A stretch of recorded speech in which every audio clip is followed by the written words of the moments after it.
Ulo ng ating pinakamalawak na pagbabalita. Ang Radyo ng Pilipinas. Radyo Pilipinas. Balitang mahalaga sa bawat mamamayan. Ang Radyo ng Publiko. Radyo Publiko. Nag-uugnay ng pamahalaan sa sambayanan. Ay inyo ring mapapakinggan sa 104.3 FM band. Magkaisa, magtulungan para sa pag-unlad ng ating bansa. Radyo Pilipinas. Radyo Publiko sa 104.3 The Capital. Ang ating mga programa at serbisyo para sa mamamayang Pilipino. Ibabahagi natin mula alas 6 ng umaga hanggang alas 12:30 ng tanghali, Monday to Friday sa 104.3 FM band. Radyo Pilipinas, Radyo Publiko, and The Capital. Ang boses ng Pangulo. Sabay na maghahatid ng serbisyo sa mamamayang Pilipino in the new era of collaboration. Balita mula sa iba't ibang bahagi ng bansa. Radyo Pilipinas, Radyo Publiko sa 104.3 The Capital.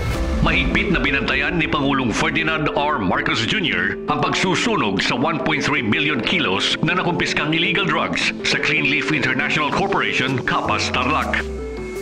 Kailangan tiyakin natin na yung mga nahuhuling drugs ay talagang sinisira at wala nang pag-asa na bumalik pa, na maibenta pa.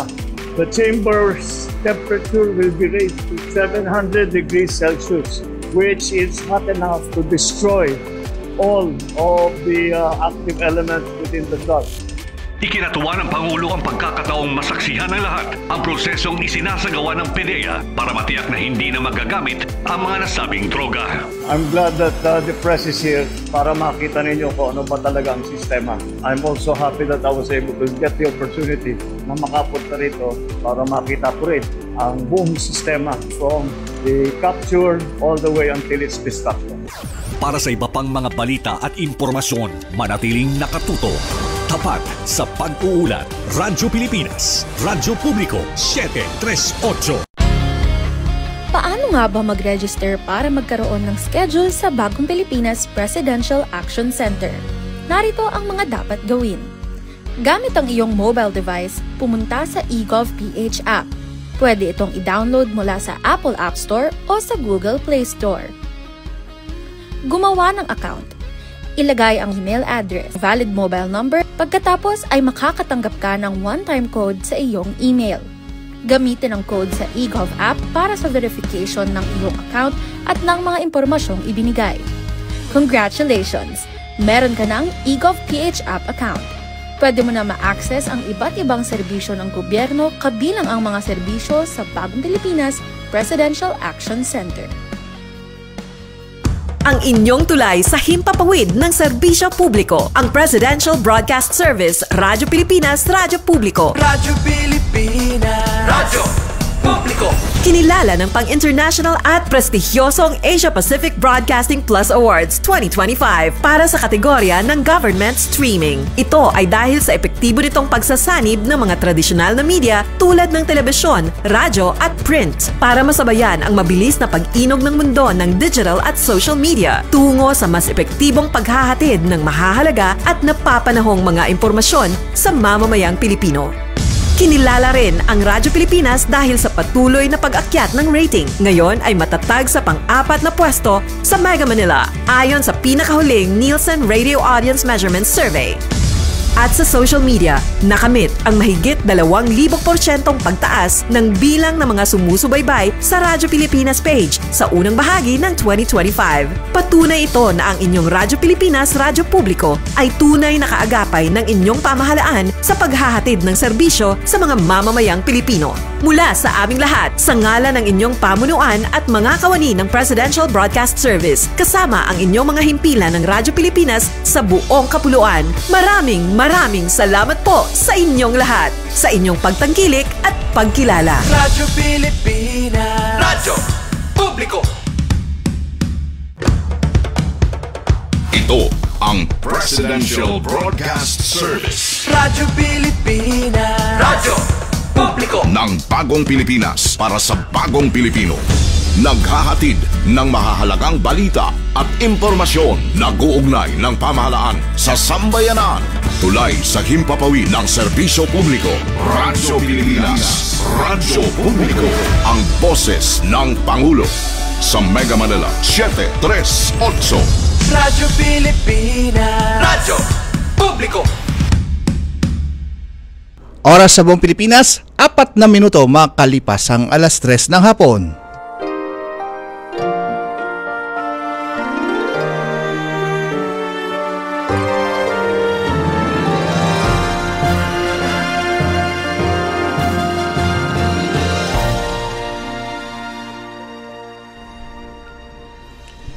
Isang magandang hapon po sa inyong lahat at welcome po tayo muli sa ating programang Kalinga Hatid ng Red Cross dito po sa Radyo Pilipinas, Radyo Publiko, ngayong ika-29 ng buwan ng Hunyo, taong 2025. At kamusta po ang bawat isa sa inyo?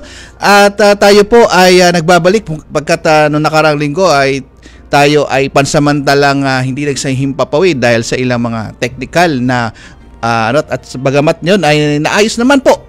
At tayo ay nagbabalik na po ngayon dito sa atin. Live na live po tayo. Napapanood po tayo sa ating Digibox at For The Box. At tayo rin po ay napapanood Facebook Live, Kalinga Hatid at sa Radyo Pilipinas Facebook page. At syempre, dito rin po sa 738 kHz sa AM band. At syempre, tayo ay Luzon, Visayas, Mindanao. Welcome po tayo sa ating programa. 4:00 po tayo ng hapon at nais nating pasalamatan ang lahat ng bumubuo ng ating programa mula sa Presidential Communication Office at sa ating Presidential Broadcasting Service, ang ating Director Fernando Sanga, si Sir Dido Amparo at ang ating Station Manager Sir Alan Alianigue. Kasama po yan ni Sir Maki at ni Sir Ray Sampang. At sa technical side si Sir Oli Lopez at si Ma'am Joy Timidan. At sa atin naman po dito sa Philippine Red Cross, walang iba ang ating Chairman and CEO Richard J. Gordon. Kasama yan ng iba pang Board of Governors at ng ating Secretary General Dr. Gwen Pang at ng iba pang mga chapters natin, mga administrator at Board of Directors nila sa mahigit 100 chapters natin nationwide. Kasama yan ng mga iba pang 143 volunteers natin at mga Red Cross Youth. Okay? Hindi na natin patatagalin pa. I'm sure na-miss nyo kami. At ito, nagbabalik po sa atin ang ating laging kasama via Zoom, Governor Corazon Alma de Leon. Magandang hapon po, ma'am. Yes, magandang hapon. And I'm excited na ang guest natin ay mula sa Pampanga. Yes po, matagal. Chapter. Yes po. Siya ang ating chapter administrator, am I correct, Weng? Yeah, si Ma'am Rowena. And also, and then also, si Isayas Panganiban. Si Sir June. Diyan ba siya? Mag-on cam po kayo. Mag-mute, baka mag-unmute kayo, Sir June. Matagal natin silang hindi nakasama, Gob Cora. Opo. Okay, yes. Anyway, kumustahin natin? Alam mo, ang programa na ito ay napakalaga kasi every Sunday, ginaganap natin to para maraunawaan ng mga nanonood, nakikinig sa atin kung ano na ang ginagawa ng ating chapter. Yes. Kasi ang focus natin, syempre ang unang tanong, kumusta na ang Pampanga chapter? Actually, malapit ang Pampanga. Central Luzon lang yan, kaya accessible sa Manila. Good. Pwede bang si Isayas Panganiban muna? Si Sir June? Bumati. Sir June. Mag-greet. Bati po. Yes po, ma'am. Magandang hapon po sa atin at sa ating Pasko na sa kanila. Merry Christmas po, sir. Opo. Hindi po nawawala ang Pasko sa amin. Oo nga, everyday is Christmas. Okay? Si Weng Flores, mag-greet ka muna. Yes, magandang hapon po, Ma'am Cora, Edison, Sir June, at sa lahat po ng nakikinig at nanonood sa atin ngayong hapon na po. Fresh na fresh si Ma'am Weg on a Sunday. Ang unang tanong ko, siyempre, kukumustahin natin ang chapter. Sino-sino mga miyembro ng Board of Directors ng inyong chapter? Bahaginan nyo kami kung sino-sino para ma-acknowledge naman sila. Go ahead. Si Sir June. Okay. Ay, si Sir June. Of course, isa si Sir June po sa ating mga Board of Directors. Newly elected po siya last December. Okay. Ano pa yung iba? Maybe you can mention. Ang ating Board of Directors po is headed by Chairman Alfredo Ma or Chairman Bong Ma. Kasama po ang ating Vice Chairman, si Chairman Mariano Chua. Ang ating Secretary po, si former Administrator Annette B. Espino. Ang ating auditor po si Engineer Noel Gomez. At ang ating treasurer po si Sir Jaime Lacetin. Kasama po sina Director Spakla, Director Rosa Mendoza, Director Ernesto Cunanan, Director Dr. Miguel Santiago, sino pa ba? Dr. Leticia Yap, yung mga mandated po natin, yung incoming congressman ng 1st District, si Congressman Lacetin, si Archbishop Lavarias, at ang ating DepEd Superintendent po, si Superintendent Romeo Alip. Kasama rin po sina Board of Directors Nathaniel Canlas, Mario Ocampo, Chuck Gueco, at si Sir Leo Villacruzes. Sana wala po akong nakalimutan, ma'am. Awa ng Diyos, mukhang marami naman. Pero kaya natin noon yon para maunawaan ng mga nanonood sa atin na talagang well-rounded ang mga membership ng Philippine Red Cross. Pero siyempre, ang unang tanong, saan matatagpuan ang opisina ng Philippine Red Cross Pampanga chapter? Sa ngayon po, kami po ay located sa loob ng Provincial Capital Compound. Dito rin po, ma'am, sa San Fernando, Pampanga. Pampanga, yes. At I suppose ang palaging tinatanong dito paano nagsimula ang ating chapter ng Pampanga? Pwede bang ibahagi kung kailan nagsimula yon o kung si Mr. Paganiban ay makakatulong din? Go ahead. Kailan nagsimula ang chapter? Alam ko po, ito ay isa sa mga naunang chapter na itinatag sa labas ng Kamaynilaan, no? Way back 1947 pa yata. Tapos po, alam nyo na, yung unang opisina namin dito sa San Fernando ay in-inaugurate pa ng ating butihing may bahay na si Evangeline Macapagal. Yun po yung natatandaan ko. Although wala pa po ako noon. Bata pa lang ako. Pinapanganak, Sir June. That was in 1963, no, Ma'am Wing. If I'm correct. Yung inauguration na po nung building nung napaayos na po building. siya. Yes po. Yes. Okay. So siguro, sisimulan natin ang tanong, ano ngayon ang kagamitan mayroon ng iyong chapter? Kasi alam na, si Chairman Gordon ay put a lot of emphasis yung capacity building ng chapter, yes, no? So, ano na-acquire ninyo? Pagkatiyan ninyo? Yes po. Sa ngayon po, ma'am, kompleto na po yung, of course, expected na po yun, kompleto yung kagamitan natin parati sa mga blood services facilities natin. Tapos ngayon, fully operational na po yung blood banking information system. So, alam naman po natin na isa sa in-implement po natin yun para talagang mas ma-develop, ma-enhance po yung pagbibigay natin ng serbisyo when it comes to blood services. And of course, yung atin pong sa rescue equipment. Kamakailan lang po, meron tayong board of directors, si Sir Jimmy Lacetin, na nag-donate po ng isang rubber boat na pwede nating gamitin. So meron po tayong rubber boat na naka-standby. And of course, yung the usual po, mga radio equipment for communications. Meron din po tayong Starlink na makakatulong ng malaki sa pakikipag-communicate po pag nasa field tayo. Life vest at yung iba pa pong mga equipment at materials na magagamit po natin sa pag-responde tuwing may emergency. Siyempre, yung mga kagamitan katulad nun ay kailangan natin ng mga volunteers na mag-i-implement. The 143 volunteers. At saka may Red Cross Youth Council na ba kayo din? Yes po.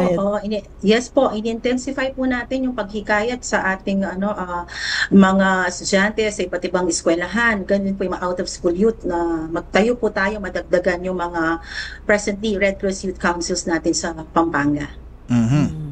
Kasi yung buhay natin nasa kabataan din, So, si Mang Isayas, ano naman ang araw-araw na kaganapan ng inyong chapter? Kasi siyempre once a month may board meeting, pero in between, anong mga activities niyo? Ano activities niyo po dyan? May training po ba? May bloodletting po tayo? Yes. Sir June? Sir June? Nakamute? Nakamute si Sir. Ayan. Ayan. Huwag ka mag-unmute, sir. Yes po, ma'am and sir. Anong karaniwang activities ninyo sa chapter? Usually po, kamukha ko po, bagong director, pero hindi naman po bago sa Pulang Cruz, no? Sa Red Cross. Matagal na po akong nakikipagtulungan sa Red Cross, lalo na dun sa mass blood donation, sa disaster management, sa mga rescue po, at sa mga katulad po nito, dahil retirado na po ako sa local government unit, no? Nasa hospital po ako, kaya makailan lang nag-initiate kami sa hospital ng mass blood donation. At inihikayat ko po dahil meron pa rin naman akong kakilala sa munisipyo ng Guagua, inihikayat yung mga kapitan na mas damihan pa yung ating mga miyembro, lalo na yung ating mga... Meron po kasing ang Red Cross ng membership na may kasamang insurance. So, makakatulong po ito sa ating mga barangay officials, sa mga barangay constituents. Para mapadami na natin yung ating miyembro, protektado pa yung ating mga ginagawang miyembro ng Red Cross. So yun ano po yung naman aming ang activities. Oo. Ano naman ng kadalasan tahedya o sakuna na tumutugon sa inyong chapter o sa buong probinsya ng Pampanga? Ayan, si Ma'am Weng. Example. Ay, taon-taon po, alam naman po siguro nyo, no? From the name of the province itself, Pampang. Marami po tayong mga munisipyo na mababa rito. So, every year po, pagbaha po talaga yung ating pinagkakabalahan tuwing tag-ulan po na ganyan. Flooding po talaga doon sa mga low-lying municipalities natin. Kasama na yung Guagua kung saan galing si Sir June.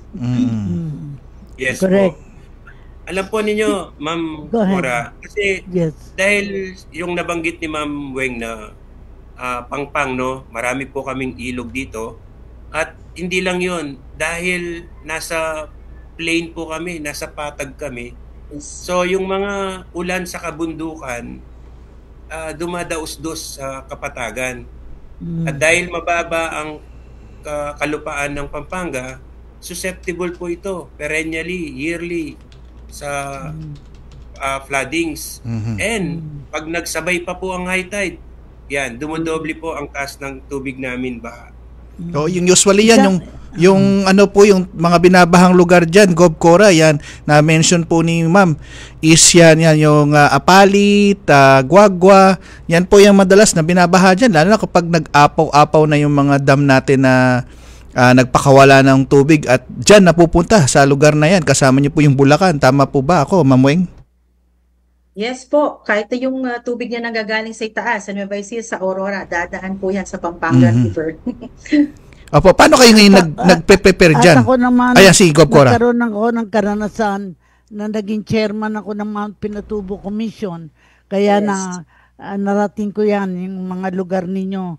At napakahalaga talaga na itong ginagawa natin ngayon ay yung first aid training na nagsasagwa tayo ng matiyak na bawat pamilya ay magkaroon ng tarang first aider, no? Ano ang status ng inyong programang ganito sa Pampanga? Ang safety services po ay isa sa strength ng Pampanga Angeles City Chapter. So siguro po sa isang linggo, kung speaking of companies po, nakakadalawa or tatlong training po tayo sa mga pribadong kumpanya. Then of course, hindi lang yung sa private companies, pati sa community, tayo din po ay nagbibigay ng training dyan kasi we want to capacitate, we want to the communities to be resilient. Kamakailan lang po, nag-conduct tayo ng training sa Municipality of Masantol. Isa sa parating binabaha po yan taon-taon kasi isa po siya sa coastal town na tinatawag dito sa Pampanga, no? Ini-sponsor po yan ng ABS-CBN. Nakapag-training po tayo ng I think nasa 72 na galing sa iba't ibang barangays ng ng Masantol. Oy, good to hear so that. na-recruit na rin po natin yung sa 143 ma'am kasi nakapag-training na po sila under first aid. Sino-sino naman ang kumpanya sa Pampanga o organisasyon na sumusuporta sa inyong blood donation campaign? Kasi yan ang buhay natin. Kasi palagi sinasabi ni Chairman, hindi dapat magsasabi sa atin na walang dugo. Bawal yung magsabi na walang dugo. Kaya we are very relentless in that. Tuwing kailan gaano kalimit naman kayo nag-blood donation campaign, and kalakip nito ay yung anong programa ninyo sa fundraising, kasi medyo may relasyon yun.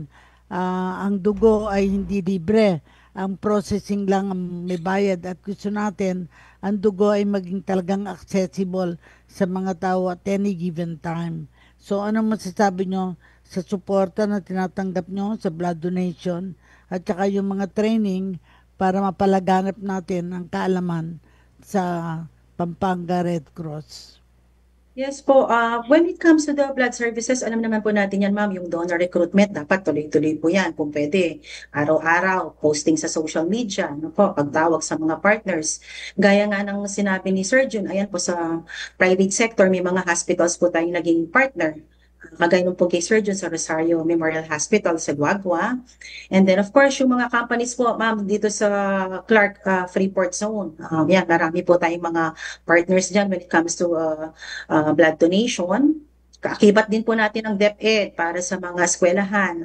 Tsaka yung mga RCY councils po natin yan. Isa po sila sa nagka-campaign at nag-organize ng blood donation para sa kanyang eskwelahan po. So maganda naman ang inyong ugnayan sa local na pamahalaan, at suportado ba nila ang mga aktibidades ng PRC? Yes po, ma'am. Maganda ang relationship natin. Siguro, as of now, financially, wala tayong masyadong natatanggap. Pero in terms of other forms of partnership, like for example, pagka may libreng training, kamakailan lang po yung probinsya, naimbitahan po tayo na magpadala ng WASAR team. Libre po yun. So, ang sinagot lang natin yung travel from here to Capas Tarlac, kung saan ginawa yung training sa New Clark City. And then, recently, sa Department of Health, nagbigay din po sila ng training free para sa donor recruitment officer. Kaakibat po in partnership with PBCC. So ngayon naman ang interest ko ay sino ba si Isaias Panganiban? Sino ba si Weng Flores? Kasi ang kagalingan ng ating programa ngayon ay para manaunawaan ng mga nanonood, nakikinig, sino ba ang bumubuo, nagpapalakas ng ating chapter. And in Pampanga, andyan si Isaias Panganiban. Sino ba si Isaias Panganiban? Taga saan siya? At paano siya na-engage? Paano siya na-involve sa Red Cross? Go ahead, Isaias, if I may call you Isaias. Yes po. Pwede pong June, kasi junior po ako, ma'am. Okay, June. Actually, ma'am, kakilala ko po kayo way back. Alam ko na, destino kayo sa Region 3 dito sa Central Luzon. Yes. Ako po, sa mga Pinatubo Commission, tama. Yes po, yes ma'am. Kasi po, ako po ay dating municipal administrator, way back Mayor Santiago, that was in 1986, hanggang magretiro po ako itong 2022. So, meron po akong 36 na taon na serbisyo sa local government ng Guagua. At naging deputized civil defense officer po ako. Noon wala pa po yung MDR-RMC. Ang tawag pa nila Municipal Disaster Coordinating Council. So way back 1986, I'm already involved in coordinating with Red Cross. Sa panahon po ni Ma'am Annette Espino, ang totoo po nito, ma'am, di sa pagmamalaki, na-awardan pa po ako ng Merit Diploma Award ng panahon na yon dahil sa pagtutulungan namin sa panahon ng Pinatubo. So at later on po nung dumating na yung 143, Ma'am Weng, kung hindi ako nagkakamali, sa bayan ng Guagua ni lunch, no? Yung 143. Yes, medyo matagal na rin kasi yun. Parang naalala ko nga, Sir Jun, parang doon po kasi marami yung mga active volunteers namin kagaya nyo nung araw. Kaya yun yata yung napili na maging lunch. Kung hindi ako nagkakamali, Ma'am Weng, dito sa Guagua, sa panahon namin ni Sir Aldwin Malyari, no? Yes po, active po si Sir Aldwin. Yes. Dito, unang nilaunch ang RC 143. So, sa pagpapatuloy ko po, yung aking karanasan sa Red Cross ay mayaman. Hindi po ako, dahil naniniwala talaga ako sa kahalagaan ng Pulang Cruz o ng Red Cross sa panahon ng kalamidad, panahon ng lahat ng mga disaster, crisis. Marami pong pagkakataon. Dito nagkaroon po ng isang conflagration, no? Red Cross is involved dahil po sa pakikipagtulungan ng munisipyo at saka ng Red Cross. So, mayaman po ako sa karanasan when it comes to coordinating with Red Cross, Ma'am Cora and Sir Edison. Yun nga ang kailangan natin, laliman ng karanasan at baguhin ang pananaw na ang Red Cross ay naghihintay lamang kung ano yung pangangailangan. And katulad dito, nung sinimula natin yung Red Cross 143, gusto nating matiyak na yung punchline natin, always first, always ready, always there. Kailangan i-translate natin yon at the level the people can understand. So, ngayon naunawaan natin na galing na sa mahabang serbisyo na si Isaias Panganiban, pero si Weng naman may junior. Si Isaias si Weng naman, paano ka na-engage sa Red Cross? Yan. Kailan ka pa nakasama sa Red Cross? When did you join the Red Cross? Bali, ma'am, I started as a volunteer. I'm a medical technologist by profession. Okay. So, nag-start po ako sa blood services. May kaibigan po akong nagtatrabaho sa Red Cross. Siya po yung sa blood services noon. So, niyaya po niya ako kapag kami blood donation. And then, nung nag-resign siya, nirekomenda po ako. Yun. So, bali, first job ko po ang Red Cross, ma'am, at hindi na po ako umalis mula noon. So, 34 years in service na po ako. So, I started with the blood services. Pagpasok ko, ma'am, after a few months, pumutok si Mount Pinatubo. Yes. So, tuloy-tuloy na yon hanggang 1996 because of the lahar flow. Alam niyo po yun, di ba? Hindi po siya natapos dun sa eruption lang.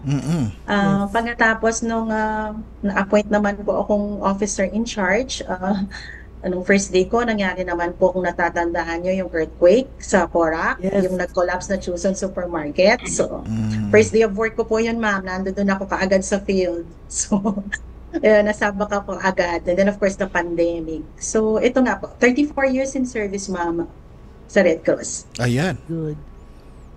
Grabe. Kahanga-hanga, nakita ko yung mga workers who stay. And nakikita ko na mahalaga, ako personally, na i-honor ko yung mga magulang nyo, kapamilya nyo, kung natumutulong at nagiging inspirasyon din para kayo magpatuloy. Weng, sabihin mo kung sino yung magulang mo at ikaw ba ay asawa at ilan ang anak? I'm single ma'am, married to Henry Donat. Pero of course, ang mami ko yan, batiin ko yung mami ko yan, very supportive po yan. Pagka may lakad na hindi natuloy, naintindihan naman po yung trabaho natin kapag may mga hindi tayo na-attend na ng mga okasyon sa family, mga lakad na hindi tayo nakakasama, naintindihan naman po nila yan. Okay. Beyond intindi, kasi nakikita ko na kailangan maunawaan nila na yung mga activities ay hindi naman design kung kailan lang natin gusto, but kung kailan kinakailangan. Gusto kong marinig sa inyo, ano yung natatangay yung karanasan na hindi nyo makakalimutan na engagement nyo sa Red Cross? Balik tayo kay Mr. Panganiban. Dahil makatutulong na unawain ng mga nanonood sa atin na hindi basta-basta ang pag-volunteer sa Red Cross at hindi basta-basta din kailangan ng karanasan ay handa ang mga tumutulong sa Red Cross na hindi natatakot sa challenges. Ikaw muna, Mr. Panganiban Jr. Yes po, ma'am. Yun pong karanasan na mahalaga para sa akin ay yung pagsisimula ng 143. Yes. Kasi nakita ko po ang kahalagaan ng 143 na sa bawat komunidad may mga volunteers tayo na mga kabataan. alam naman po ninyo, katangian ng kabataan, makilos, malakas, mabilis, maingay. Ibig sabihin nun, they can disseminate information. Pwede silang maging tenga natin, big-big natin, bisig natin. So, ako po naniniwala doon. So, together with my understudy na si Aldwin, sinimulan po namin yung pagtatatag ng 143 dito sa Guagua, no? Sa munisipyo ng Guagua, Pampanga.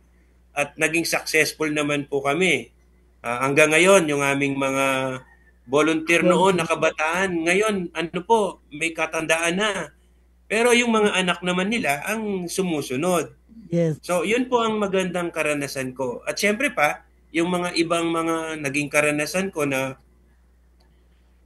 may mga nagpapatulong po sa akin. Yung hindi to alam ng marami na kapag American serviceman, pwedeng mapauwi ng Red Cross kung merong krisis sa pamilya. Yes. So marami po akong natulungan doon. At marami alam po ni Ma'am Weng yan, panahon ni Ma'am Espino, no? May mga tinatawag sila sa mga US Navy para mapauwi ka agad yung serviceman na yon at makita man lang yung pamilya niya na either at the point of death o kaya grabing may sakit o kaya namatay. Something na ganun. Kasi yun talagang mahalagang papel ng Red Cross na tulungan yung mga, kung may mga nasasalanta o merong namamatay na kapamilya, ay makauwi yung servicemen. At Gov Cora. Yes, go ahead. Break muna tayo. Yes, Gov Cora. Siguro yung first pagbabalik natin, si Ma'am Weng naman, yung kanyang mga experience niya at ang iba pa nating dapat pag-usapan sa chapter nila, Gov Cora, especially itong safeguard, kung paano na sa kanila yan na tumaandar. Kasi ang bilin sa atin ng ating pan generation, ang chapter na mapipicture natin, mag-uulat tungkol sa kanilang update sa safeguard nila. At saka tutulungan natin anong pamamaraan na madaling pamamaraan na makatulong para fundraising. Ang tawag nga namin doon fundraising forever. Yan. Kasi hindi na magiging mahirap. Opo. Sa pagbabalik po natin yan ang tatalakayin natin. At meron lang tayong pagbabalik natin, meron po tayong dalawang news dito, galing po sa Communication Department at magbabalik lang po tayo sa ilang mga paalala. Good news! Ang inyong pinagkakatiwalaang Radyo Pilipinas nasa TV na. Oo, nasa TV na. Ang Radyo Pilipinas 738 AM ay live nang mapapanood sa Channel 3 ng ABS-CBN TV Plus at Channels 45 to 49 ng GMA Affordabox. Kaya may access ka na sa balitang totoo anytime, anywhere. Sa radyo, sa social media at TV. Radyo Pilipinas 738 AM. Mahigpit na binantayan ni Pangulong Ferdinand R. Marcos Jr. ang pagsusunog sa 1.3 billion kilos na nakumpiskang illegal drugs sa Clean Leaf International Corporation, Capas, Tarlac. Kailangan tiyakin natin na yung mga nahuhuling drugs ay talagang sinisira at wala nang pag-asa na bumalik pa, na maibenta pa. The chamber's temperature will be raised to 700 degrees Celsius, which is not enough to destroy all of the active elements within the drug. Ikinatuwa ng Pangulo ang pagkakataong masaksihan ng lahat ang prosesong isinasagawa ng PDEA para matiyak na hindi na magagamit ang mga nasabing droga. I'm glad that the press is here para makita ninyo kung ano ba talaga ang sistema. I'm also happy that I was able to get the opportunity na makapunta rito para makita ko rin ang buong sistema from the capture all the way until its destruction. Para sa iba pang mga balita at impormasyon, manatiling nakatuto. Tapat sa pag-uulat. Radyo Pilipinas, Radyo Publiko, 738.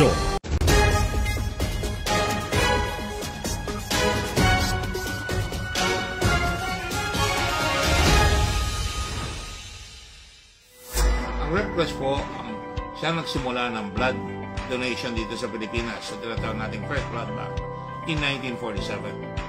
At magmula noon, we now have over 109 blood banks in the country. Sa pagunita ng World Blood Donor Day 2025, ang National Press Club of the Philippines o NPC ay nagsagawa ng bloodletting activity katuwang ang Philippine Red Cross. Ito ay ginanap sa opisina ng National Press Club sa Intramuros, Maynila nitong Biyernes, June 13 na may temang Dugong Alay sa Buhay. Ngayon po ay naging commitment natin sa Red Cross na gagawa tayo ng paraan na makapag-donate tayo ng dugo sa pamamagitan na rin ng tulong ng mga ahensya ng pamahalaan. Nilahukan ito ng mga mamamahayag at mga miyembro ng PNP Manila Police District, Philippine Coast Guard, Philippine Army, Philippine Navy, Philippine Air Force, Bureau of Fire Protection, at Metro Manila Development Authority. Ilan sa mga lumahok ay first-time blood donors gaya ni na Airwoman Areglo at Philippine Army Reservist Senolos. Napakasaya at napakasarap sa feeling na isa na po akong blood donor ng Philippine Red Cross na makakapag-extend tayo ng mga buhay ng mga taong nangangailangan ng dugo natin. As a first-timer, huwag po kayong mahiyang matakot na sumubok. Ako po ay handang mag-donate ulit ng dugo sa susunod pa na program po ng Philippine Red Cross. Pinasalamatan ni PRC Chairman and CEO Richard Gordon ang National Press Club sa pangunguna ng kanilang presidente na si Lionel Abasola sa nasabing blood donation drive. Nangako naman ang NPC na hindi titigil sa pagsuporta sa PRC at mga programa nito. Itiyak ko rin po sa pamunuan ng Red Cross sa ating kaibigan, former Senator Dick Gordon, na tuloy-tuloy po ang suporta ng NPC tulad po ng ating napagkasunduan o napag-usapan. Hinimok naman ni PRC Secretary General Dr. Gwen Pang ang lahat ng may kakayahang mag-donate ng dugo na gawin itong lifestyle. Anya, hindi lang ito maganda sa kalusugan, kundi makapagliligtas din ng maraming buhay.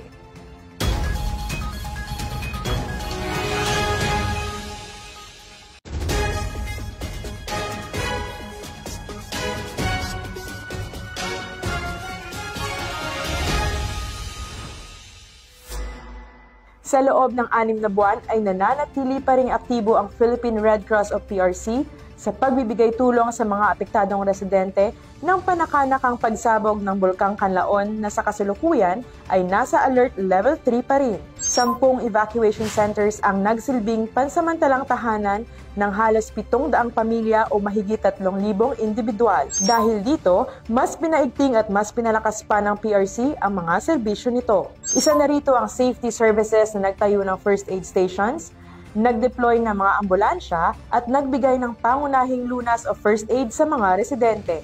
Ang pamamahagi naman ng face masks at leaflets at pagkakaroon ng health consultation ang pinagtuunan ng pansin ng health services. Nilinis naman ng PRC Disaster Management Services ang Toneto-Niladang lahar na resulta ng pag-aalboroto ng bulkan. Bukod sa rasyon ng pagkain ay namigay din sila ng kitchen sets, kumot at kulambo sa evacuees. Naghain ng hot meals at tinapay ang welfare services gamit ang kanilang welfare desks, gayon din ang pagbibigay ng emotional at mental support sa mga lokal, lalo na sa mga bata sa pamamagitan ng psychological first aid at child-friendly space activities. Mahigit 10.8 million na litro ng tubig naman ang naibahagi ng water, sanitation and hygiene o WASH sa mga residente. Samantala, tuloy-tuloy pa rin ang PRC sa pag-deploy ng ambulansya, food trucks, water tankers at payloader. Mahigit 200 PRC staff, volunteers at RC-143 ang nagtulong-tulong para magbigay pag-asa sa komunidad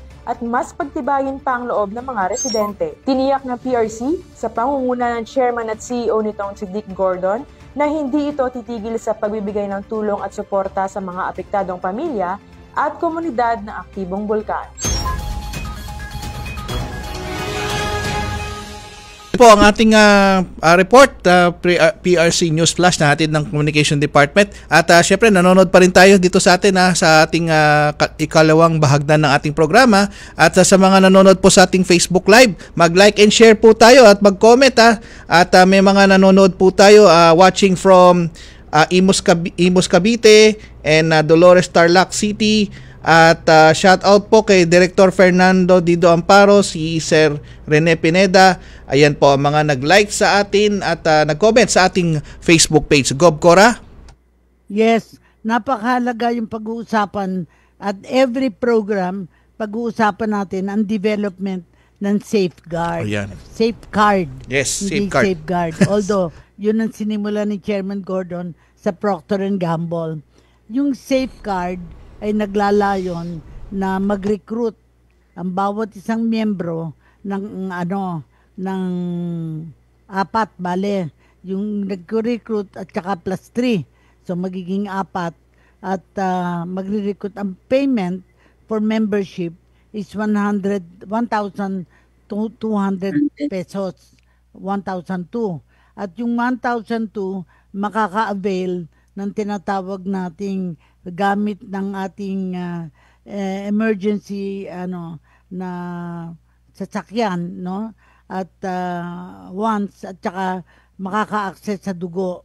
Mahalagang bagay ito. Ngayon sasabihin ng iba, member na ako Pero ito yung kaiba kasi ito ay isang development na nangyari na gusto natin na maraming tao kasi it will be an opportunity to raise funds, more funds. Kasi can you imagine if every member will be able to tap 3 more? Parang ang tawag ko doon, multiplier effect. Ako nga, sisimulan ko na yung aking mga kaibigan na tiyakin na magmemyembro para makatulong kasi makakatulong yun both sa fundraising at saka pag-a-access sa mga services. Speaking of services, ilan na ang inyong ambulansya at meron ba kayong ano-ano yung mga facilities na meron kayo sa Pampanga ngayon? Meron po tayong isang ambulance, ma'am. Bali, 5 po yung mga sasakyan natin sa Pampanga. Kasama na rin po yung motorcycle na pinagkaloob po sa atin dati. Kasi ang motorcycle is supposed to be able to deliver the blood para hindi na magka-problema ang pag-access sa blood. In fact, in Parañaque, where I live, ay yung isang isang clinic doon, ang tawag nila ay OSPAR 2, ay nag-inaugurate ng blood bank, blood facility para hindi nalalayo doon mismo sa ospital na yon ay makaka-access na ng blood yung barangays na nako-cover doon. Mahalaga na tingnan ang kapasidad ng blood bank natin at tiyakin na makararating ang serbisyo. So now we will go to the part na pinaka-challenging, and that is ang palagi kong parang ano ba yung naging natatanging karanasan? Favorite kong itanong yon sa mga nagiging guest sapagkat yung natatanging karanasan hindi nyo makakalimutan. Isang paraan to para ma-inform natin yung mga nanonood na how challenging is the work with the Red Cross. Simulan natin kay Isaias Panganiban Jr. Go ahead. Anong natatanging karanasan na hindi mo makakalimutan having been with the Red Cross and the challenges that you faced? Go ahead. Yun po, Ma'am Cora and Sir Edison, no? Yun po kasing mahalaga nakikita ko yung pagtatatag ng 143 na personal po namin itong nilunsad sa bayan ng Guagua at naging successful naman po kami. Sabi nga, katulad ng nasabi ko, itong mga na-recruit naming 143 noon ay halos matured na ngayon at yung mga anak na nila ang nagiging second liner.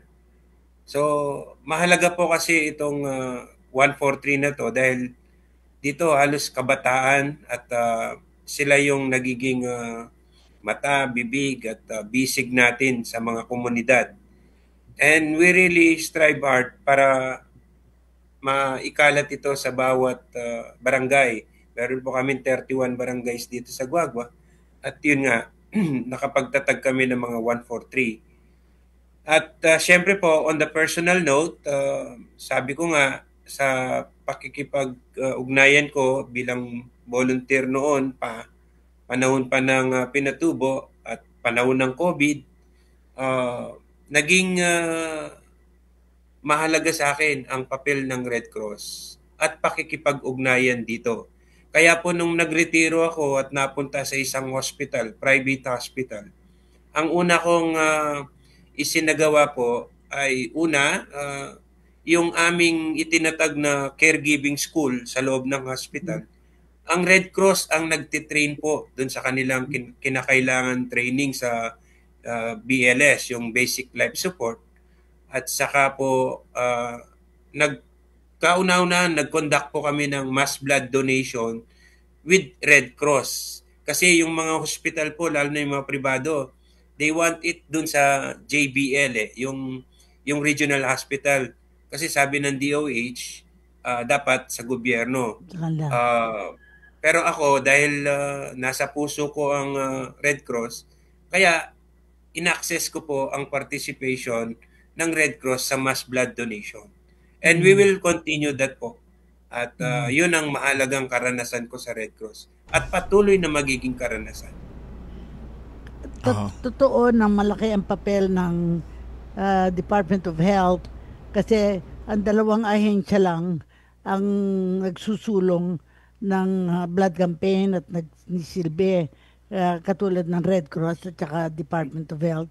Pero ang realidad ay ang Department of Health ang kanila yung mga polisiya para magkaroon ng accessibility ang mga tao para sa dugo. At ang Red Cross naman bilang isang international humanitarian organization ay nakikisa sa Department of Health para dito kasi palaging sinasabi ni Chairman Gordon, hindi dapat magsabi na walang dugo. In fact, nakita ko, alam niyo sa Thailand, meron pa nga silang fair. Meron silang Red Cross Fair. At nalaman ko doon, ang pag nagbe-birthday in honor of the king, nag-o-offer sila ng blood donation. Nagpapakuha ng dugo pag birthday. Imagine, ilan ang magbe-birthday sa taga Pampanga na pag sila'y nag-birthday, magbibigay sila ng dugo. At kahanga-hanga dahil hindi mo napipilitin sila, alam nila, para bang graduation na birthday mo ngayon, mag-donate ka ng dugo. Sa pagpapatuloy natin, katulad ng hiningi ko sa inyo, yung natatanging karanasan, at tatanong ko din, ano pa yung challenge na gusto nyong harapin dito sa Pampanga? Alam natin, ang Pampanga ay napakalaking probinsya at malaki ang nangyari dyan na nagkaroon ng mga pogo na nahuli na yung mga pogo at meron pa rin, I am sure. Pero siguro ang masasabi ko sa inyo is dapat talagang relentless kayo na tiyakin na mahusay ang pamunuan, mahusay ang liderato at mahusay din yung mga voluntaryo. So, balikan natin yung natatanging karanasan, either isang disaster o isang kalamidad na nangyari na gusto nyong ibahagi para sa programang ito. Si Ma'am Weng, hindi pa nakapag-share si Ma'am Weng. Ma'am Weng. Kaya nga, maghintay ka lang, siya ang tatawagin ko. Go ahead. Gaya ng nasabi ko kanina, Ma'am, Edison, I think para sa akin yung pinaka-challenging po in terms of disaster, wala pa rin, tatalo pa rin, Ma'am, doon sa Mount Pinatubo. Para sa akin, nasubok yung pagiging matatag naming mga staff, mga volunteers, yung chapter, yung probinsya.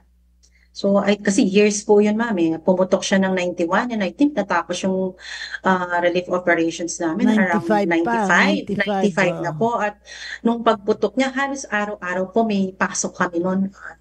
Talagang ilang buwan po yun straight. Ilan lang po kami nagpapaalitan. So, I think, kaya pagka nag-share po ako sa mga bagong staff at volunteers, parati ko sinasabi na gusto ko kayong mahasa sa disaster pero ayokong maranasan nyo yung na-experience namin noon. Kahit saan po. Yun po para sa akin yung pinaka-challenging kahit na nangyari na yung pandemic, yung taong-taong pagbaha, I think Mount Pinatubo part po talaga.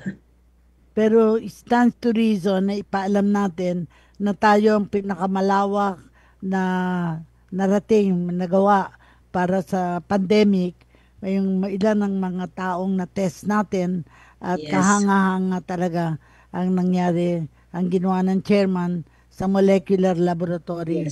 Kumuha pa ng isang eksperto galing sa America, University of Chicago para ma-develop yung ating vaccine. So, siguro final words na tayo, Edison. Opo. At siguro, ay meron ba tayong may mabahagi, di pa nila nasagot, Gov. Cora, yung kanilang update para sa safeguard? Yes. Hindi. Pagpapatuloy natin to tuwing iimbitahin natin ang chapters kung ano na ang strategy nila para matiyak na malawak ang kanilang reach para sa safeguard. Anong sa palagay nyo, Mr. Panganiban Jr., anong sa palagay ninyong gagawin ninyo para may palaganap natin ang pagpapalaganap ng safeguard para matiyak natin ang not only do we raise funds but also mas makakarating ang serbisyo ng Red Cross. Go ahead. Yun nga po, no, with the permission of Ma'am Weng, no, ang mahalaga po kasi una yung siyempre yung fundraising. Yes. Pero mas mahalaga din tulad nito ay yung pagpapalawak sa kamalayan sa kahalagahan ng Red Cross at papaano ito nagtatrabaho at papaano ito nakakatulong sa humanidad ng mundo, ng tao. Kasi sa tingin ko po, kapag na-realize ng mga tao, mas madali silang hikayatin na maging miyembro. Kahit ano pa mang role nila, pag nakikita nila ang kahalagaan ng role ng Red Cross, madali po silang hikayatin. So kami po patuloy na maghihikayat sa mga komunidad, sa eskwela, sa mga private organizations, sa mga NGOs, sa mga civic organizations, including the religious one, at lahat po ng spectrum ng komunidad ay hihikayatin, patuloy na hihikayatin. At in one of our board meetings po siguro, ako magsasuggest, siguro ang Guagua po kasi meron siyang radio program din eh. Nagtayo po kami sa panahon namin ng isang radio station. It's a community radio station. Hihikayatin ko si Ma'am Weng na magkakaroon kami ng isang programa rin sa Radio Guagua at para mapalawak pa namin ang kamalayan at awareness at information dissemination patungkol dito sa mga maraming programa ng Red Cross. Yes. Isa na rito yung safeguard. Yeah. So yun po ang aming gagawin, Madam.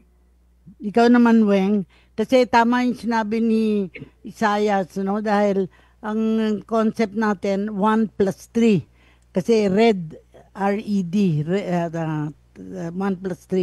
In other words, ang isang miyembro ay magkakalap ng 3 kasapi para mamultiply natin by 3. So sa sandaling panahon ay makikita natin sino pa ang dapat nating itap. So I'm sure, Weng, sa iyong pananaw, marami kayong matutunan dito na accessibility, answerability, at accountability to make sure we are able to ensure safeguard in every community. Go ahead, Weng. Yes, ma'am. So, kagaya nga po na sabi nyo, ang ating fund campaign or fundraising activity ngayon, priority po natin ang paghikayat, pag-promote ng safeguard. No? So, Naunang ginawa po namin dyan is kinausap po namin yung mga heads or president ng mga different organizations para sa gayon hindi na natin sila lapitan isa't isa. Kagaya ng mga iba't ibang companies dito, yung mga businesses sa Pampanga, so nilapitan na po natin yung president ng Pampanga Chamber of Commerce. And then ang aming mismong chairman po, si Chairman Ma, in-enroll niya po mismo yung mga empleyado niya under the safeguard. So, nagpapasalamat din po kami sa tulong ng aming board. Yung mga networking nila, yung mga sinasuggest po nila sa aming mga kakilala nila na susulatan. And of course, yung mga ahensya po na kapartner natin, sinusubukan po natin din yan sa DepEd, kahit na yung mga teachers kung kaya nila, kasi karamihan volunteers din naman po natin yung mga teachers. Fortunate po ang Pampanga, ma'am, kasi nandito yung mga regional offices. So, nalapitan ko yung director ng PIA, ng Philippine Information Agency. So, dun sa mga regional offices, nagkaroon na po ng campaign doon, ng pag-promote po ng safeguard. So, hopefully po, unti-unti, mataas man ma-achieve po natin. Okay. At saka nakikita ko madali natin kung may sari-sari stores, masasabi natin yung mga bumibili doon ay makakakuha na tayo ng 1+3. So kung isipin natin how to make it easy, how to make it accessible ay napakahalaga. But anyway, Edison, wala na tayong time. Wala na po. At kailangan lang natin na magbigay lang po sila ng mga mabilis na final message. Na kayo. Opo, mauna po si Ma'am Weng. Ma'am Weng, ano po yung final message? Mabilis lang po. Yes po, gusto ko magpasalamat po kay Ma'am Cora at sa Edison dahil sa opportunity nito na makausap namin kayo, makapag-guest kami dito sa programa nyo. And of course, kay Sir June, para sa time niya na sinamahan ako dito. Idagdag ko lang po, nakalimutan kong i-mention yung board of directors namin, si Ma'am Agnes Romero, Antonio ko, Jesnick Daw. Nakalimutan ko sa dami, Ma'am. And gusto ko rin pong pasalamatan lahat ng mga volunteers namin, partners and stakeholders na patuloy po na sumusuporta po sa lahat ng mga activities at programa ng Philippine Red Cross Pampanga Angeles City Chapter. Kung po sana kayong magsasawa na tulungan kami at samahan kami sa lahat ng activities para mas marami po tayong matulungan dito sa ating probinsya. Okay. Si Sir June naman. Sir June, ang inyong pong final message. Tama-tama. Buwan ng June ngayon. Yes po. Buwan ng June. At tayo pala'y nakapula. Alam po ninyo, ang kulay pula ay simbolo ito ng dugo. At alam naman natin na ang dugo ay buhay. So, ang Red Cross ay buhay na buhay at mabubuhay sa habang panahon hanggat may pangangailangan at may mga pagkalinga na kailangan nating gawin. Ihikayatin ang buong komunidad at buong bansa at buong mundo para makita ang kahalagaan ng Pulang Krus, ng Red Cross sa buhay ng ating mga kababayan. So maraming salamat po Sir Edison, Ma'am Cora, sa oportunidad na binigay ninyo sa amin para makibahagi sa programang ito. Apo. Programa po natin lahat to. Ito, sa lahat na taga Red Cross. Gob Cora, ano po final message? Apo. Yung Rabindranath Tagore na poem that describes who you are, where mind is without fear and head held high, where the world has not been broken to fragments by narrow domestic walls, where tireless strivings each stretch their arms toward perfection, where the mind is led forward to thee into ever-widening thought and action, into that heaven of freedom, my Father, let my country awake. Maraming salamat sa inyong pagising sa ating bayan para maipagpatuloy natin ang ninanais ng Philippine Red Cross na maging #1 humanitarian organization in our country today. Maraming salamat sa inyong pakikisa sa ating programa ngayon. Okay, maraming salamat po, Gob Cora. At sa ating mga nakasama ngayong hapong ito, ang Philippine Red Cross Pampanga Chapter. Yan, kasama po yan ng ating administrator si Ma'am Weng, si Ma'am Rowena Flores, at ang kanilang board of director na si Sir June Panganiban. At yan na po ang ating programa, Kalinga Hatid ng Red Cross sa Radyo Pilipinas, Radyo Publiko. At maraming salamat po muli sa mga nanood, nakinig sa atin sa Facebook Live, nanood at nakinig sa atin sa radyo. At magbabalik po tayo sa susunod na linggo, alas 3 hanggang alas 4 ng hapon.